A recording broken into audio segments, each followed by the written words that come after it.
ওই স্বৈরাচারের বাচ্চারা আমাকে বাধা দিয়েছিল, আমি শুনলাম ওই খাটাসে বুড়ো নাকি মারা গেছে। তারা আমাকে কথা বলতে দেয়নি। এখন যদি কেউ কোরআনের মাহফিলে বাধা দেয়, পিঠের চামড়া থাকবে না। এটা কি ওয়াজ হলো? এটা রাজনীতি হলো? এই এরা কিন্তু ওই স্বৈরাচারের দোসর। সাতক্ষীরা মুসলমান গভীর মনোযোগ লক্ষ্য করুন। আল্লাহর কোরআন বলেছেন, মান কতালা নাফসান বিগাইরি নাফসিন আও ফাসাদিন ফিল আরদ ফাকাআন্নামা কতালান নাসা জামিয়া। আল্লাহ বলেন, নিরপরাধ একজন মানুষকে হত্যা করা মানে হলো তামাম পৃথিবীর সমস্ত মানুষকে হত্যা করার শামিল। একজন মানুষকে হত্যা করা মানে হলো তামাম পৃথিবীর সকল মানুষকে হত্যা করে। এখন বলেন তো, ওই স্বৈরাচাররা কি একজনকে হত্যা করেছে নাকি হাজার হাজার হত্যা করেছে? এখন এই হত্যার বিরুদ্ধে কথা বলা কি অপরাধ? এটা কি রাজনীতি? কিন্তু আগামীকালকে দেখবেন আপনাদের ঝাউডাঙ্গা বাজারে গল্প হবে, কিছু কিছু তেল তেলা গোয়েন্দার গল্প করবে, বলবে গতকাল আব্দুল সালাম যুক্তিবাদী এসেছিল। এটা কি ওয়াজ হলো?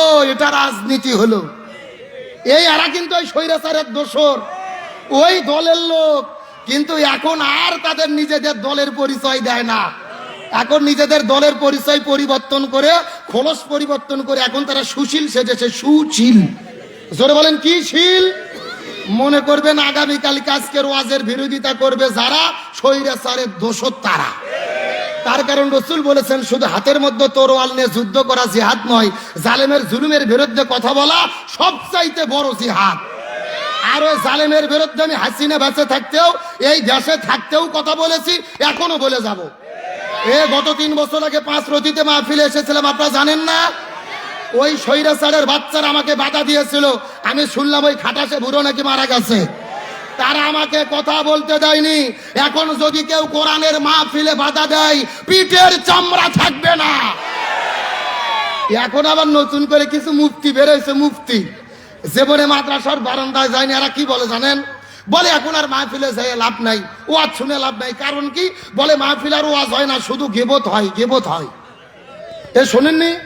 মানে আমরা একটু হাসিনের কথা বলি তো ওদের কলজেত লাগে। এখন ওদের নেত্রীর কথা বলি, ওরা তো আর বলতে পারে না। হাসিনের বিরুদ্ধে কথা বলে তা বলে না, বলে গিবত করে। হুজুরাদের খাইয়ে দিয়ে কাজ নাই, মাইক পালেই শুধু গিবত করে, গিবত করে। ওয়াজ পরে হবে, আগে ফতুয়া শোনেন।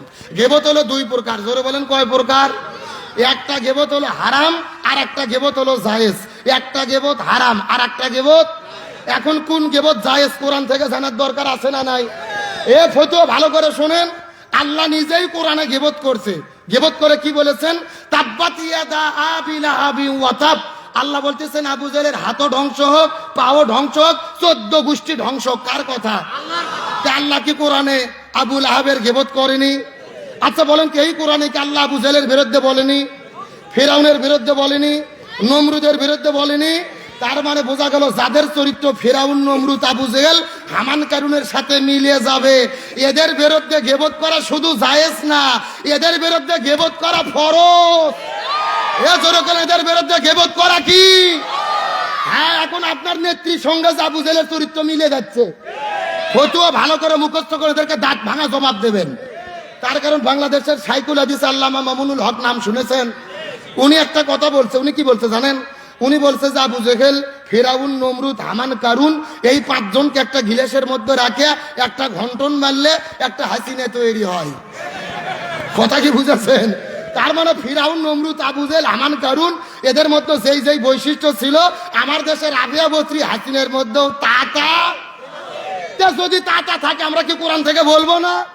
হ্যাঁ, যদি কোরআনের সাথে মিলে যায় বলবো, এতে কাউকে ছাড় দেওয়া হবে